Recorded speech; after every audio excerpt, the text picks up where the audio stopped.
This is Blood in Bohemia, a Czechast special series. With Pohanka and Rob Cameron. Two journalists hacking their way through the murky thicket of murders, betrayals and massacres that shaped the Czech nation. So join us as we uncover its history's darkest chapters. Rob, today we are moving away from kings, generals and political assassinations. Instead, we are entering one of the darkest and most disturbing chapters in Czech history. The witch trials that swept through northern Moravia during the second half of the 17th century. But Vít, when people hear the words witch trials, they usually think, witch trials, sorry, terrible joke. They usually think about something almost medieval, right? But that's not the period we're talking about here, is it? Because by this time, the 30 Years' War was already over. Europe had gone through the Renaissance and the Reformation. And you might imagine society was becoming more enlightened, even more civilized. So how do these brutal witch trials fit into that picture? You know, Rob, I think that's exactly what makes the story so fascinating. These trials took place decades after the end of the 30 Years' War, at a time when the Czech lands, including northern Moravia, were trying to recover from one of the most destructive conflicts in European history, as did most of Central Europe, of course. And you might think, that people would be kind of peaceful and relieved that the violence was over, but frankly, the recovery was slow. And in a way, the fact there had been so much killing in the previous decades probably still made people very suspicious of various sects and unusual religious practices. And so in northern Moravia, that fear of the unknown, of the different, of the strange, eventually turned into one of the largest persecutions of alleged witches in the history of the Czech lands. Exactly. In the second half of the 17th century, dozens of people were tortured and burned at the stake after being accused of making pacts with the devil, practicing magic or attending witches' sabbaths. And many of the victims weren't kind of isolated outsiders. They included respected townspeople, prosperous farmers, and even members of the clergy. Once the accusations started, almost anyone could become the next suspect. This is obviously something that is not unique to the Czech lands, is it? This was happening across much of Europe. And as I found out in my research, between the 15th and 18th centuries, literally tens of thousands of people across Europe were accused of witchcraft and executed. Some of the worst persecutions took place in what is now Germany, Switzerland, and parts of France. And although the witch trials in northern Moravia are definitely among the darkest episodes in Czech history, as we mentioned, Rob, statistically speaking, they were hardly comparable in the numbers to what was happening just across the border in places like Silesia or Bavaria. We will get to that. But of course, even this fact that they were statistically not so kind of massive, that was little comfort to the people who found themselves accused and then probably burnt. Right, and tortured and burnt at the stake. But so obviously this wasn't then some isolated local Bohemian tragedy, as it were, or Moravian tragedy. It was part of a much wider European phenomenon. Right. But every region had its own story, and northern Moravia developed one of the longest and most devastating witch persecutions in the context, however, in the Czech lands, not in the European context. Right. And from the very, very little that I know about witch trials, the usual explanation is that these trials, they're fueled by fear, by superstition, and indeed mass hysteria. Rumors spread through a village. And then it becomes uncontrollable. People start accusing their neighbors. The accusations spread. And then people are tortured. Under torture, people give more names. And the whole thing is quickly spiraling out of control. That's certainly the interpretation most historians would broadly agree with.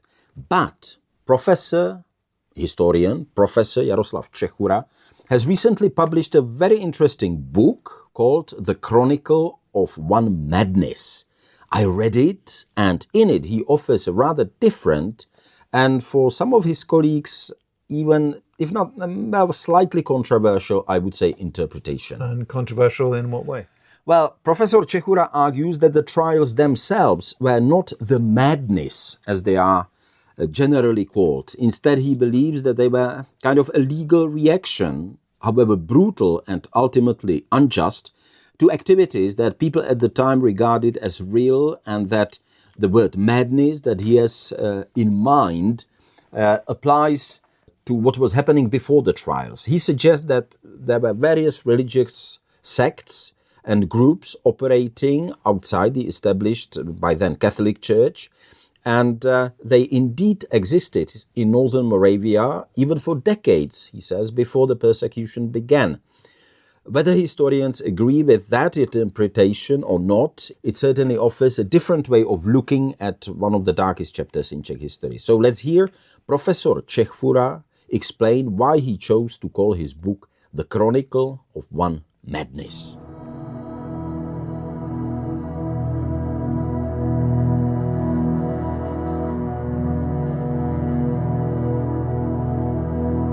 Procesy, to je vlastně podle zákona akce a reakce, podle mého názoru, jo? In my view, the witch trials were essentially the legal reaction to something that had been going on for a long time. They were the response, not the beginning of the story. Before the trials, there had been decades of activity by what I believe were sects operating in northern Moravia. Eventually, that led to events that ended with people being burned at the stake.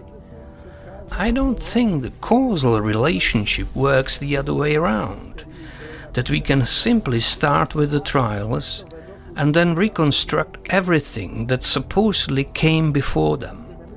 I don't believe that's how history should be interpreted.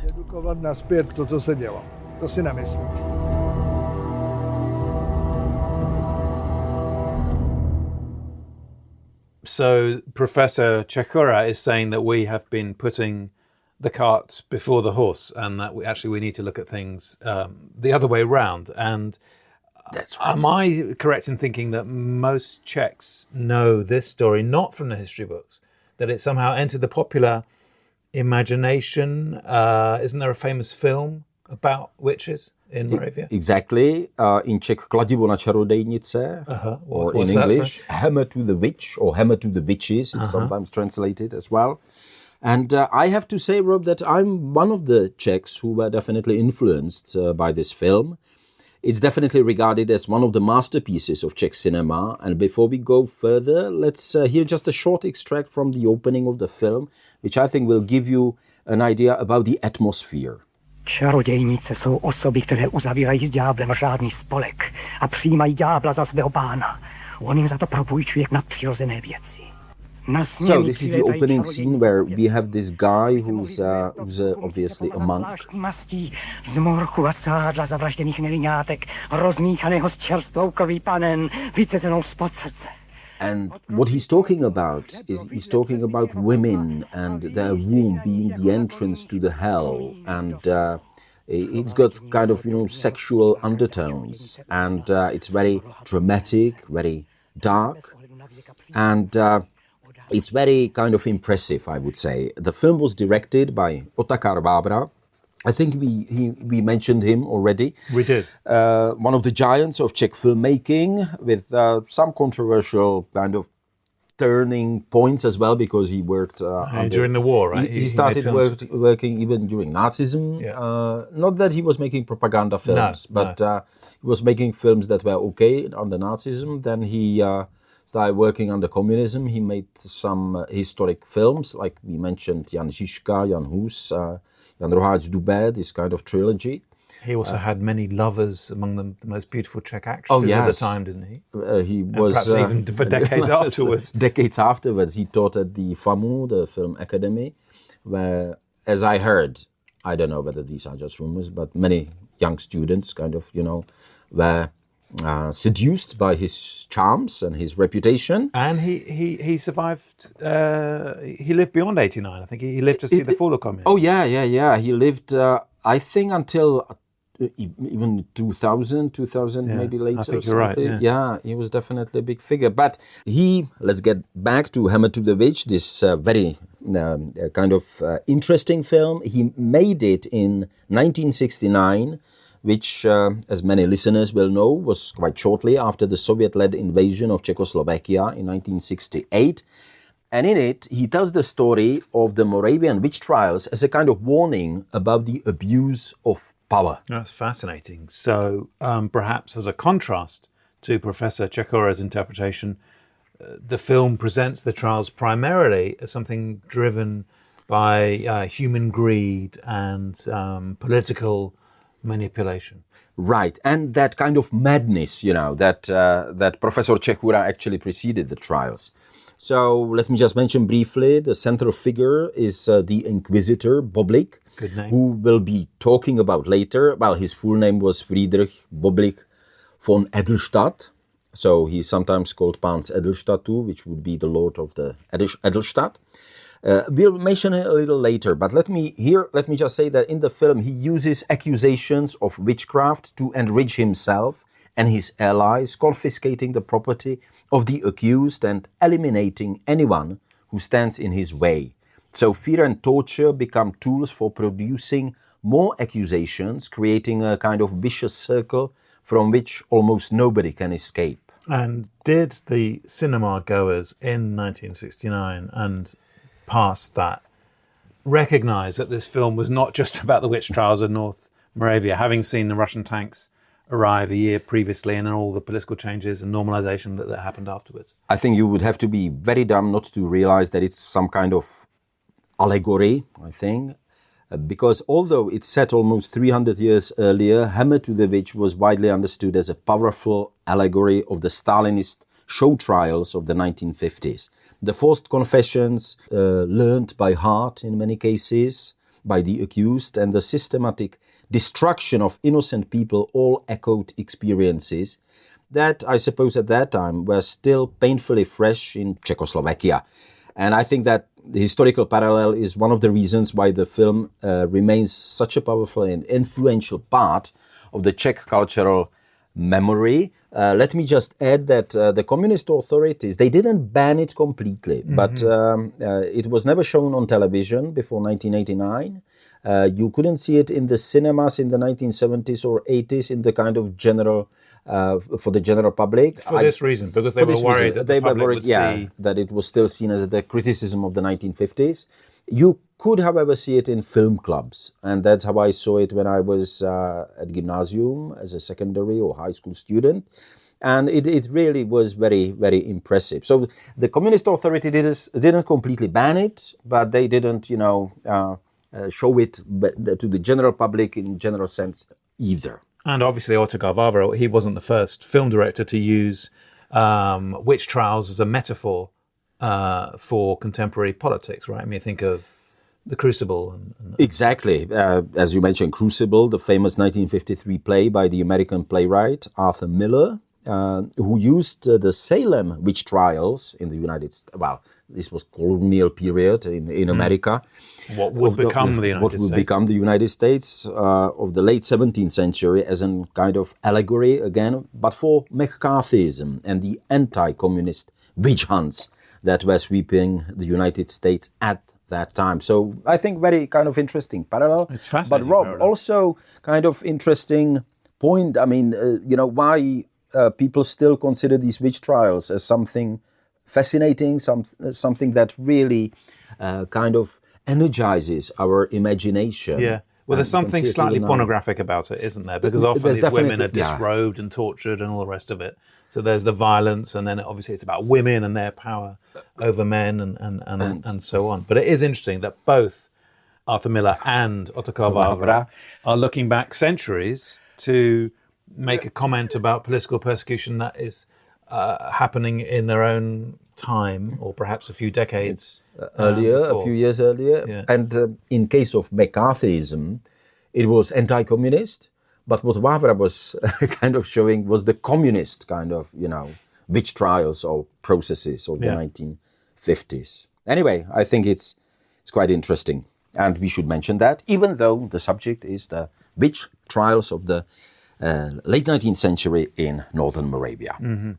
But there's one thing I don't quite understand, and we haven't really spoke much about Moravia in this series yet. All of our action so far, most of it, has been taking place in places like Prague and Tabor and so on.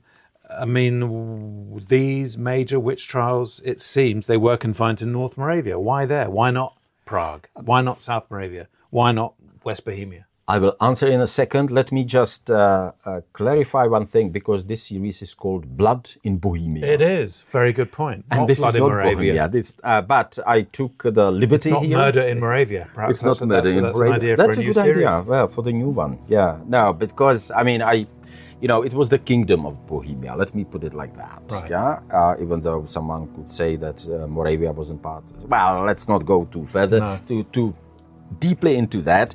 But anyway, you asked why Northern Moravia? Why not say, I don't know, South Bohemia? And that's exactly one of the questions that historians have tried to answer. And according to Professor Čechura, the explanation has less to do with the kingdom of Bohemia itself than with the fact that Northern Moravia formed part of the wider German-speaking cultural world. So let's hear how he explains it.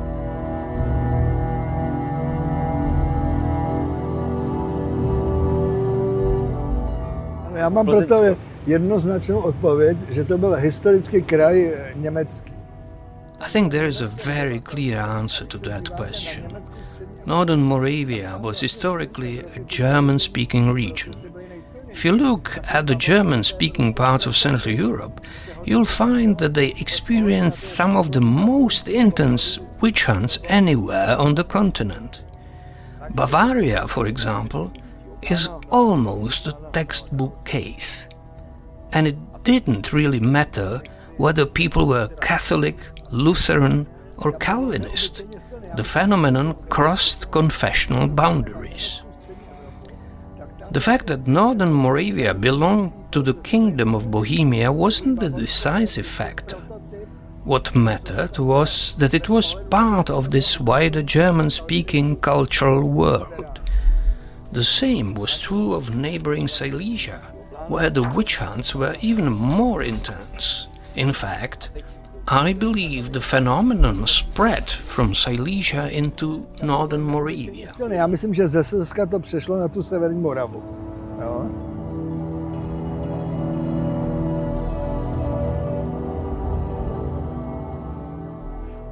And Sophie, without getting too deep into the legal details, do historians actually know how this whole wave of persecutions began? But first let me mention that there had been isolated accusations before, still talking about Northern Moravia, but the great persecutions centered on the Velké Losiny estate, and they can be traced back to a single incident involving a poor woman and a consecrated host. Can you just remind our listeners what decade we're talking about? What century, what decade? It's the 17th century, and we are talking 1670s. So this is about the same time as the Salem witch trials, isn't it?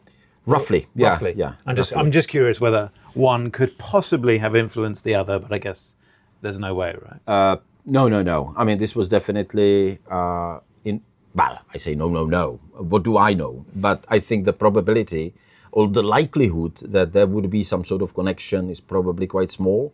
And rather, as we will hear from Professor Čechura, it was the influence of the German-speaking areas around Bohemia. Even though, as I mentioned, the isolated cases started already in 1640s, even during the 30 Years' War, which ended in 1648. So we are talking over cases that were happening in the middle and the second half of the 17th century. Very good. Okay. So now we have to take a bit of a sidestep, don't we? Because there is a religious aspect to these cases and these stories and this persecution. So for listeners who may not come from a Christian background, who might not be practicing Catholics or Protestants, what exactly is a host, or the host maybe? The host is a small piece of bread used during the Catholic celebration of the Eucharist or Holy Communion. And this was definitely, Catholic area. According to Catholic belief, once it has been consecrated by a priest, it becomes the body of Christ. And that made it one of the holiest objects in the church. So, Rob, stealing or deliberately desecrating a consecrated host was definitely regarded not simply as a theft, but as an act of profound sacrilege. Okay, and this really then was the incident that became the spark for these witch trials. That's right. According to the traditional account, there was a woman and she stole a host and she was caught stealing the host. But she didn't steal it out of hunger or because she rejected the church. She simply believed that it possessed some supernatural powers. At the time, there was a widespread folk belief that a consecrated host could be used in magical rituals, perhaps to protect livestock, improve the health of cattle, or even increase milk production. So what may have seemed to her like a harmless piece of folk magic was regarded by the church as a very grave act of sacrilege. And that single incident eventually set in motion a chain of events that would claim dozens of lives. So let's hear how Professor Čechura interprets the role of the consecrated host in the story.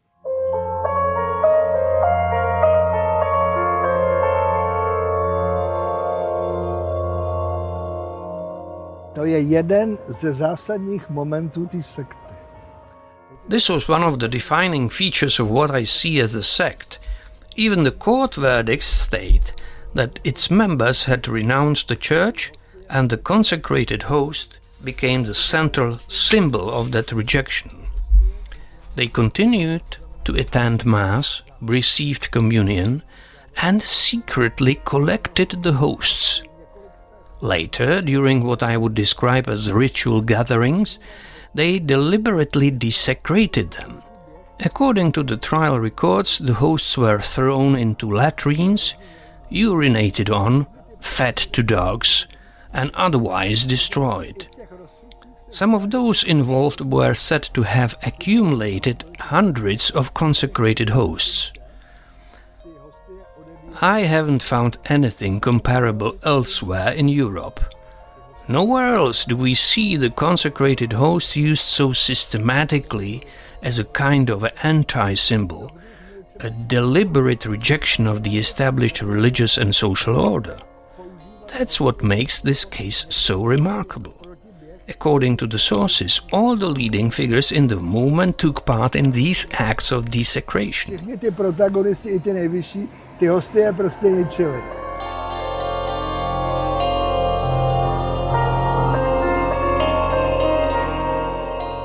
So we have a woman who's stolen the host, has consecrated bread.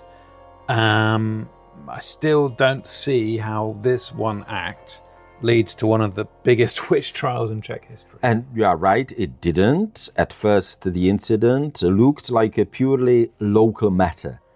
But once the woman was questioned, the suspicion quickly spread.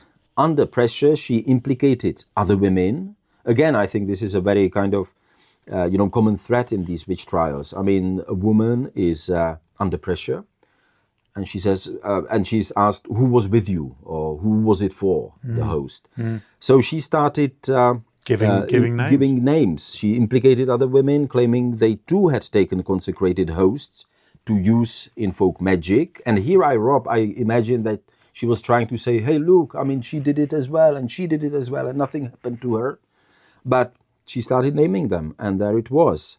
So what had begun as a single accusation was suddenly, like a kind of chain reaction, was being treated as evidence of something much, much larger. And that was enough to alarm the local authorities. It was. The owners of the Velké Losiny estate in what is now actually Olomoucký kraj, I think, Olomouc region. Yeah. A place close to your heart. That's right, and I don't want to interrupt our... Have you ever been to Velké Losiny? I haven't been to Velké Losiny, I don't think. No, I've been to Olomouc many times, but it's a very nice chateau there. Yeah. Well, Renaissance. So anyway, back to this dark story again. The owners of the Velké Losiny estate simply concluded that the case was beyond the abilities of the local courts, and they decided to establish a special commission to investigate the allegations, and they looked for someone with experience in witchcraft prosecutions. And their choice, I think it's fair to say, would prove really fateful, not only for Velké Losiny, but eventually for the nearby town of Šumperk and much of northern Moravia. So at this moment, it becomes something more than it's just a local investigation. It becomes something much more widespread and systematic. Exactly. The commission increasingly relied on interrogation under torture, and as had happened elsewhere in Europe again, torture produced more names again, more alleged conspirators, more confessions.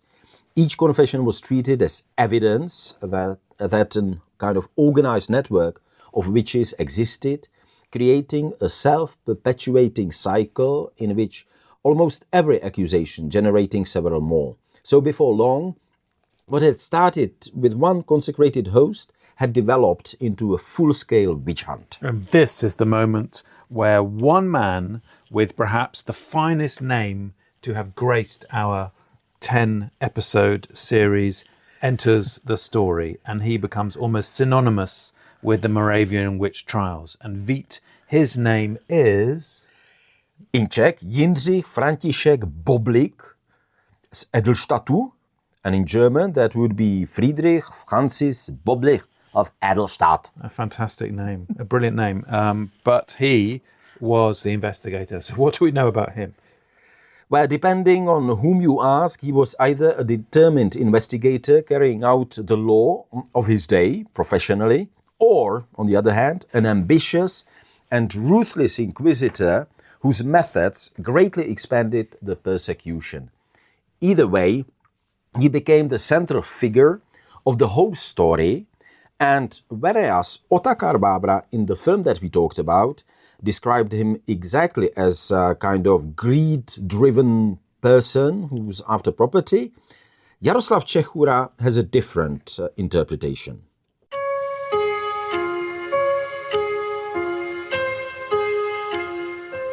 On vystudoval práva a specializoval se už od těch 40. let na ty čarodějnické procesy. Boblik had studied law, and from the 1640s onwards he specialized in witch trials.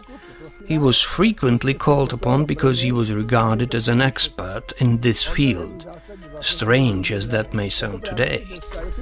So when the cases broke out in Velké Losiny, the local authorities sent for him to conduct the investigation. One thing about Boblik is beyond dispute. He was extremely expensive. In that sense, he wasn't so different from some lawyers today. It's almost timeless. In fact, there were arguments over how much he should be paid. His fees were very high, and he made sure he received every penny. A ta představa, že ty lidi odsuzoval, aby se zmocnili jejich majetku, tak není jediný doklad o tom, že by nárokoval nějaký majetek po těch vězněných. But the popular image of Boblik deliberately condemning people in order to seize their property simply isn't supported by the evidence. There isn't a single document showing that he personally claimed the property of those who were imprisoned or executed. Nor could he order torture whenever he wished. At least in Moravia, he had to apply to the Royal Bohemian Court of Appeal for permission before torture could be used. Some officials in Silesia may have enjoyed greater freedom, but Boblik did not.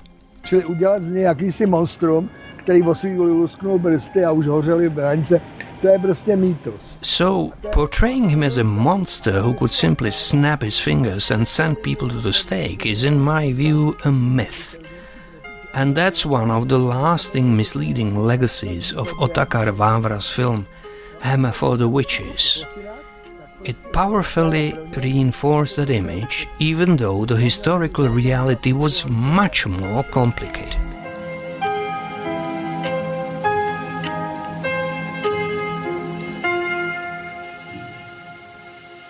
Okay, but I mean, listening to all this, while it does sound as though the accusations were mainly about magic and sorcery, dealings with the devil, and also abusing the consecrated host, One thing that we have touched upon, of course, already, is that there was also a strong sexual element to the witch trials. There certainly was, at least in the accusations and confessions recorded by the courts. Alleged witches were said not only to practice magic, but also to attend kind of secret nocturnal gatherings or witches' sabbaths, where conventional moral rules supposedly no longer applied. And they would take place at a remarkable natural landmark known as Petrovy Kameny, or Peter's Rock, a very striking rocky formation high in the Jeseníky mountains of northern Moravia. For centuries, local folklore associated the site with witches and supernatural powers, and here is how Professor Čechura describes what happened there.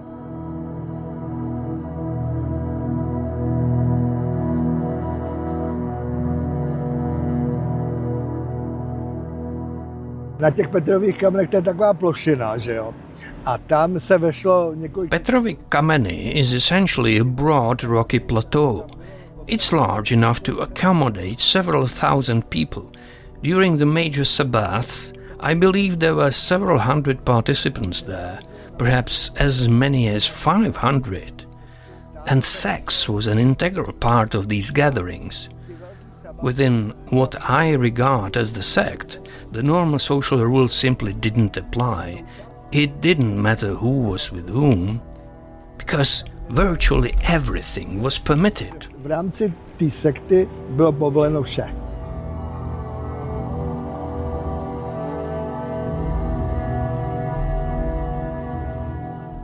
Well, this is a family podcast, so perhaps we're not going to dwell too long on the details of exactly what took place and who did what to whom on Peter's Rocks. But there's another thing, Vít, that does strike me about this whole story. And that when we hear about the phrase witch trials, we almost always automatically think of women. Was it always women, or were there also men who were implicated? I looked into it, and according to authoritative sources like Encyclopedia Britannica, by and large, yes. I mean, across Europe, roughly 3/4 of those accused and executed for witchcraft were women. Although the proportions, of course, varied considerably from region to region. In northern Moravia, however, our place, too, the first people accused were overwhelmingly women, particularly poor women, living kind of on the margins of society. Indeed, do we know why? I mean, beyond the obvious. Partly because of the way early modern society viewed them. Women were, after all, widely believed to be more susceptible to temptation by the devil. Going back to Adam and Eve in the Bible? Yeah, I suppose. They were also responsible for many aspects of everyday rural life, looking after livestock, preparing herbal remedies, helping with childbirth and caring for the sick. So, if something went wrong, a cow stopped giving milk, a child fell ill, or the harvest failed, it was often easier to blame a woman who was already viewed with suspicion. And let me just add, and that was also the reason why a woman would take the host that we were talking about rather than a man, because, I mean, she would be responsible for milking, you know, and stuff like that. Right, right. So in a way, these sort of ordinary rituals of domestic life ended up becoming evidence against these rural women. Exactly. But Rob, there's one more aspect, I think, of this story that I find particularly fascinating, because in a way it links the 17th century with one of the darkest chapters of the 20th. Really? What's that?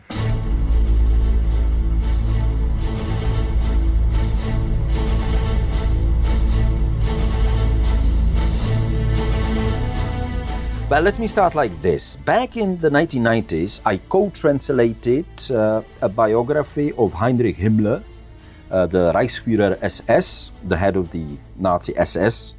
I translated it into Czech. It was written by the British historian Peter Petfield. And while working on that book, I was struck by the fact that Himmler and the SS more generally were deeply fascinated by the European witch trials and the whole story. So when I interviewed Professor Čechura, I couldn't resist asking whether he had come across that connection in his own research.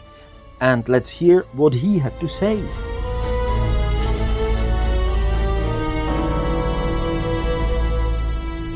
Ano, dokonce tady v těch iracionálních záležitostech kolem Himmlera on měl pracovat. Yes, absolutely. Heinrich Himmler became fascinated by the history of the witch trials. As part of his broader, often highly irrational interests, he established a special research unit to investigate the witch hunts retrospectively. Every person accused of witchcraft, every witch or wizard, had an individual file recording when they were investigated, how the trial unfolded, and when they were executed. What's remarkable is that this archive has survived. Today it is kept in Poznań, Poland. I visited it about 4 years ago and was able to study the material firsthand. They actually brought the files to me. Every accused witch from Bohemia, Moravia and Silesia has a separate index card. I should add that the archive isn't entirely accurate. I believe my own research is more precise, although I certainly wouldn't claim it's perfect. Still, Himmler's interest in the witch trials tells us something about his mindset. This kind of irrational thinking was very characteristic of him. It fits into his wider obsession with ancient Germanic traditions and his search for what he saw as the roots of the Germanic people. In that sense, there is definitely a connection. Well, that's quite extraordinary, because you don't normally associate, Nazi Germany with painstaking historical research into something like this. Generally, no, but in Himmler's case, it actually makes a strange kind of sense, because he was obsessed with Germanic myths, occult ideas, and what he imagined to be ancient spiritual roots of the German people. The SS even compiled detailed files on thousands of people who had been accused of witchcraft across Europe, believing many of them to have been victims of what Himmler saw as the suppression of the ancient Germanic traditions. So the Nazis actually sympathized with the women who were believed to be witches. So obviously for Himmler, this wasn't simply just about history. Exactly. It became part of the bizarre kind of ideological world he was trying to construct for the SS. And as Professor Čechura points out, the fact that this remarkable archive still in Poznań that he mentioned still survives today has also turned it into an unexpected source for historians studying the witch trials themselves. And listening to Professor Čechura, it strikes me that he uses this word madness rather differently from how most of us would probably use that word today. Exactly, and perhaps I've already indicated it, but most people would assume that the madness in the title of his book refers to the witch trials themselves, to the torture, executions, and collective hysteria that swept through northern Moravia. But, again, Professor Čechura sees it rather differently. In his view, the real madness had actually already begun long before the first trials. The prosecutions, he argues even, were not the cause of the phenomenon, but the legal response to it, however brutal, excessive, and ultimately tragic that response later became. And that's quite a different way of looking at this whole story. It is, and it's worth saying that Professor Čechura's interpretation is not universally shared. Is it not? Okay. Most historians continue to place greater emphasis on the dynamics of the trials themselves, the role of torture, forced confessions, judicial abuse, and social fear, rather than on the existence of an organized sect before the persecutions began. So what you're hearing is a serious historical interpretation. There's not something I would call controversy that Professor Čechura would be labeled, as a kind of free historian. But it definitely has sparked debate rather than settled it. And let's hear Professor Čechura himself explain why, in his view, the witch trials themselves were not such an extraordinary departure from the legal practice of the time.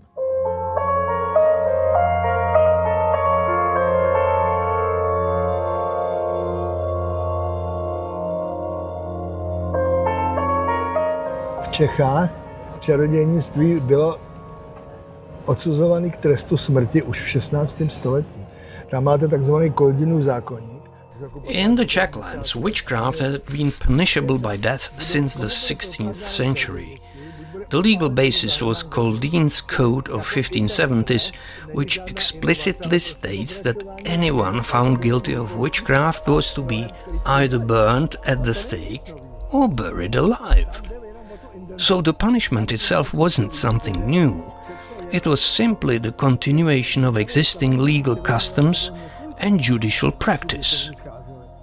What changed was the scale and intensity of the persecutions. I think that's the crucial point.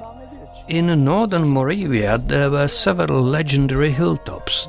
Petrovy Kameny was only the best known, where, in my view, these gatherings took place. One peasant even recalled attending a meeting near Jeseník before saying, "Yes, but ours is even bigger." In other words, people were comparing these gatherings with one another. To me, this suggests that what we are looking at is an attempt to create an alternative way of life, an alternative community that existed alongside mainstream society. Nějakého alternativního způsobu života.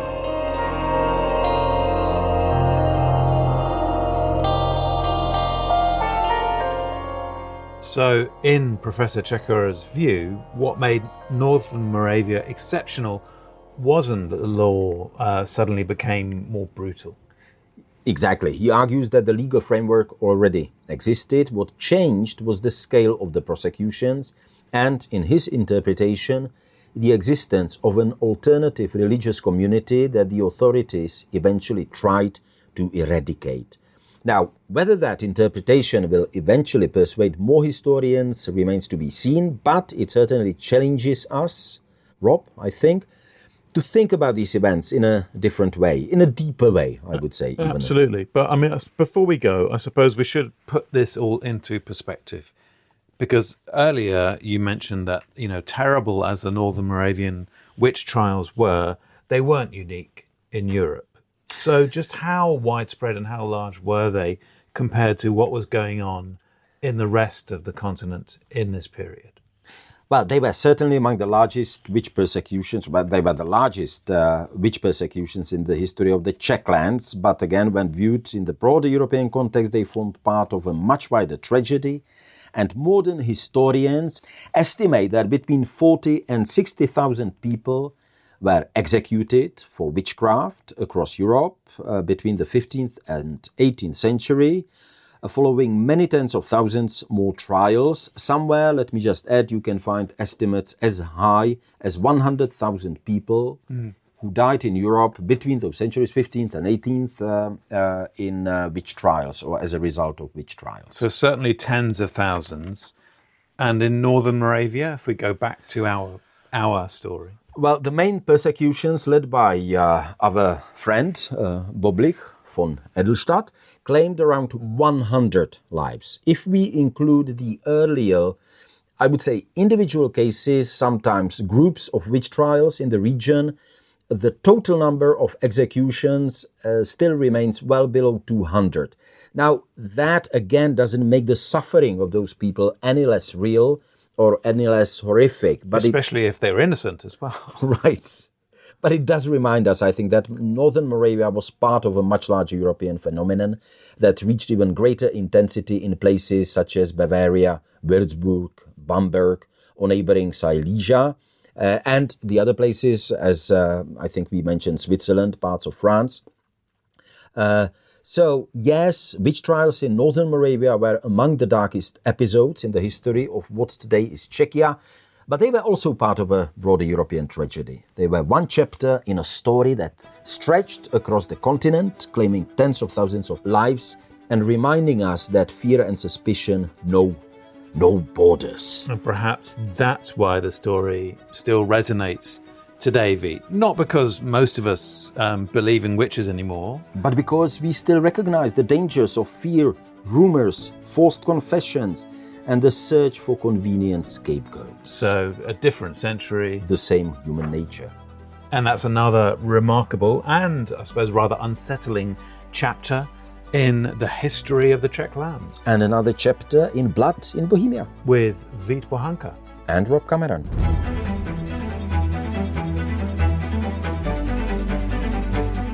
Thanks for listening to Blood in Bohemia, a Czechast special series. With Pohanka. And Rob Cameron. And if you enjoyed today's episode, please follow or subscribe wherever you listen and share it with a friend. It helps us reach more people and bring you more stories from the darker corners of Czech history. On Czechast.